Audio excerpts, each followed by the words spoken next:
Hi friends welcome to my new mini vlog. पवित्र कार्तिक मास सोमवार मान्यता तो क्या अच्छपा नुह आई सोमवार शिव मंदिर जीवार सौभाग्य मिले बहुत खुशी मिले। प्रायतः स्कूल टाइम ही मु सब कार्तिक सोमवार यही मंदिर को मो घर लोकों सहित सांगसाथी सहित आसी थाए।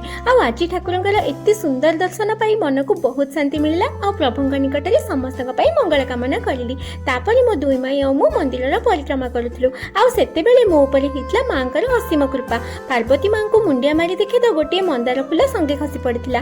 ताकू देखी मो खुशी तो कहले न सरे। ठाकुर को प्रणाम ही माई भाणेजी फेरी घर को तापर घरे आसी चूड़ा खाई गोटे पटे चलता माई मान द्वारा अरुआ थाली प्रिपरेशन। आ गोटे पटे मो आई बसी कार्तिक मासर बही पड़ू थाए। मु खाली मो फोरहेड रे केते परफेक्टली ओम टिकाटा लगी ताकू देखी खुशी होता है। फाइनली लंच ही जितला रेडी। सोमवार अरुआ थाली रे मोर कांदिया पागटा सब ठारो फेवरेट। तापर संध्या रे माई को सहित जाई डुडुल को आनथिली ट्यूशन रू। डिनर हितला गूगल ठारो बैडमिंटन प्लेयर ट्रिक शिखा सहित। ब्लॉग टे केमती लगिला कमेंट रे निश्चय जणेबे। पुणी देखा नुआ वीडियो रे। सेतबेल पर्यंत डू लाइक एंड सब्सक्राइब। रहिली टाटा।